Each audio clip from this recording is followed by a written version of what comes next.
Hi hello friends, welcome back to Kumbakonamsavouries. நாம இன்னைக்கு நம்மளோட சேனல்ல ரொம்பவே டேஸ்டியான ஆனியன் garlic இல்லாத ஒரு கூட்டு ஒன்று தான் பார்க்க போறோம். அது என்ன அப்படினு கேட்டிங்கனா கர்நாடகா ஸ்பெஷல் Heerekai Kootu, அதாவது பீர்க்கங்காயில பண்ணக்கூடிய கூட்டு. அதுக்கு முன்னாடி நம்மளோட Kumbakonamsavouries முதன்முறையா வரீங்க அப்படினா மறக்காம நம்ம சேனலை சப்ஸ்கிரைப் பண்ணிக்கோங்க. பக்கத்துல இருக்கிற பெல் ஐகானையும் கிளிக் பண்ணிக்கோங்க. நான் இப்போ ஒரு குக்கர்ல பருப்பு வேகத்துக்கு தேவையான அளவு தண்ணி எடுத்துட்டு இருக்கேன். பருப்பு வந்து 125 ml எடுத்துட்டு இருக்கேன். அதுக்கு இந்த 125 ml பாதி ஊற வச்ச பயறு எடுத்துட்டு இருக்கேன். அது கூட 1 டீஸ்பூன் வெந்தயம் சேர்த்துக்கிறேன். 2 தக்காளி,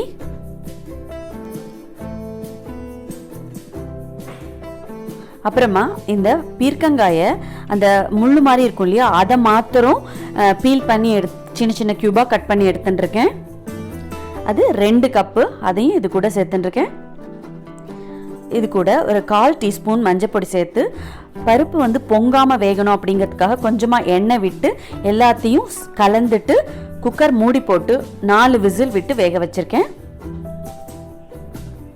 நீங்க இதை வந்து நார்மல் ஒரு பாத்திரத்துலையும் பண்ணலாம்.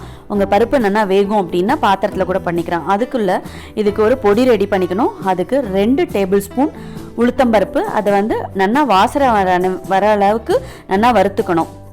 அது வறுக்கும் போதே உளுந்தோட வாசனை நல்லா வரும். அது வரைக்கும் நம்ம வறுத்துக்கணும். அப்புறமா 2 பட்டை, இது வந்து பட்டை போடுவாங்க, இங்கே கம்பல்சரி பட்டை போடுவாங்க. இது உங்களுக்கு வேணும்னா கொஞ்சமாக சேர்த்துக்கோங்க. அப்புறம் 1 டீஸ்பூன் ஜீரகம், ஒரு 6 பேடிக மிளகாய், 2லேருந்து 3 நம்ம குண்டூர் சில்லி, இது எல்லாத்தையும் சேர்த்து நல்லா வதக்கிக்கோங்க, வறுத்துக்கோங்க. ட்ரை ரோஸ்ட் தான் பண்ணுறோம் நம்ம. அதுக்கப்புறமா அதை தனியாக எடுத்து வச்சுட்டு நான் வந்து இது கூட கொಬ್ಬரை எடுத்துட்டு இருக்கேன். வேணா நார்மல் தேங்காவும் எடுத்துக்கலாம். அப்புறம் 3 டேபிள் ஸ்பூன் தனியா, இது எல்லாத்தையும் போட்டுட்டு தனியா நல்லா வாசனை வர அளவுக்கு நல்லா வறுத்துக்கணும். ட்ரை ரோஸ்ட் பண்ணணும், எல்லாமே ட்ரை ரோஸ்ட் தான். இப்போ எல்லாம் ட்ரை ரோஸ்ட் பண்ணி வச்சது எல்லாத்தையும் மிக்ஸி ஜாருக்கு ட்ரான்ஸ்ஃபர் பண்ணிட்டு நல்லா பவுடராக அரைச்சிக்கணும். அதாவது பவுடர்னா ரொம்ப ஸ்மூத் பவுடராக அரைச்சிக்கூடாது, இது மாதிரி கொரன்னு அரைச்சிக்கணும். இந்த கன்சிஸ்டன்சியில் இருக்கணும் அந்த கூட்டு பவுடர். இது நிறையா கூட அரைச்சி நம்ம பாட்டிலில் போட்டு வச்சுக்கலாம். பாருங்க, இங்கே பருப்பு வெந்தெடுத்து இந்த அளவுக்கு வெந்தா போதும். அப்புறமா இப்போ நம்ம தக்காளியை நல்லா மசிச்சுக்கணும். மசிச்சுண்டு இதை எல்லாத்தையும் ஒத்தாப்புல கலந்து விட்டுக்கோங்க.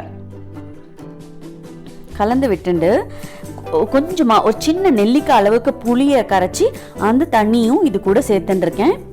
தக்காளி போட்டிருக்கிறதுனால புளி ரொம்ப கம்மியா போட்டா கூட போரும். அப்புறமா இது கொஞ்சமா தண்ணி விட்டுக்கோங்க. தண்ணி விட்டுண்டு இந்த கூட்டுக்கு தேவையான அளவு உப்பையும் சேர்த்துக்கிறேன்.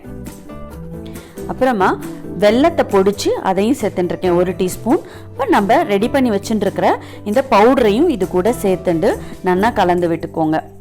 கலந்து விட்டுண்டு அதுக்கப்புறமா கலந்து விட்டதுக்கு அப்புறமா கொஞ்சம் கெட்டி ஆகிடும். ஏன்னா நம்ம உளுந்து சேர்த்து பவுடர் பண்ணியிருக்கோம் இல்லையா, அதனால கெட்டி ஆகிடும். அதுக்கப்புறமா இதை கொஞ்சம் தண்ணி சேர்த்து டைலூட் பண்ணிக்கணும். உங்களுக்கு எவ்வளோ வேணுமோ உங்களோட இதுக்கு தகுந்த மாதிரி அந்த கன்சிஸ்டன்சிக்கு தண்ணி சேர்த்து டைலூட் பண்ணிக்கோங்க.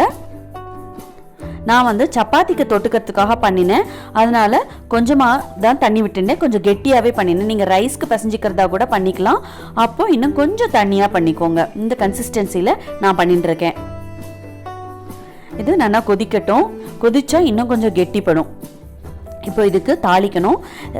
ஒரு டேபிள் ஸ்பூன் எண்ணெய் சேர்த்துக்கோங்க. சேர்த்துட்டு 1 டீஸ்பூன் கடுகு, பெருங்காயம், ஒரே ஒரு மிளகா, கருவேப்பிலை, இது எல்லாத்தையும் போட்டு நல்லா தாளித்து நம்ம ரெடி பண்ணி வச்சுருக்கிற அந்த கூட்டு கூட சேர்த்து கலந்து பரிமாற வேண்டியதுதான். இது ரொம்ப நல்லா இருக்கும். உங்களுக்கு பட்டை வந்து கம்மியாக வேணும்னா கம்மியாக போட்டுக்கோங்க. இதை நல்லா கலந்து விட்டுட்டு சூடாக ரைஸ் கூடையும் சாப்பிட்லாம், சப்பாத்தி ரோட்டி இது கூடையும் தொட்டுண்டு சாப்பிட்லாம். இது நல்ல சைட் டிஷ்ஷும் கூட, ரொம்ப டேஸ்டியாக இருக்கும். இதை நீங்கள் உங்கள் வீட்லேயும் ட்ரை பண்ணி பாருங்கள். ட்ரை பண்ணி பார்த்துட்டு எப்படி இருந்தது அப்படிங்கிறத எங்களுக்கு கமெண்ட் செக்ஷனில் கமெண்ட் பண்ணுங்கள். இந்த வீடியோவை உங்கள் ஃப்ரெண்ட்ஸ் கூடயும் ரிலேட்டிவ்ஸ் கூடயும் ஷேர் பண்ணிக்கோங்க. நம்மளோட கும்பகோணம்சேவரீஸை மறக்காமல் சப்ஸ்கிரைப் பண்ணிக்கோங்க. இந்த வீடியோவை கடைசி வரைக்கும் பார்த்ததுக்கு ரொம்ப நன்றி. பழமையை புகுத்துவோம், பாரம்பரியத்தை காப்போம், ஆரோக்கியத்துடன் வாழ்வோம். தேங்க்ஸ் ஃபார் வாட்சிங்.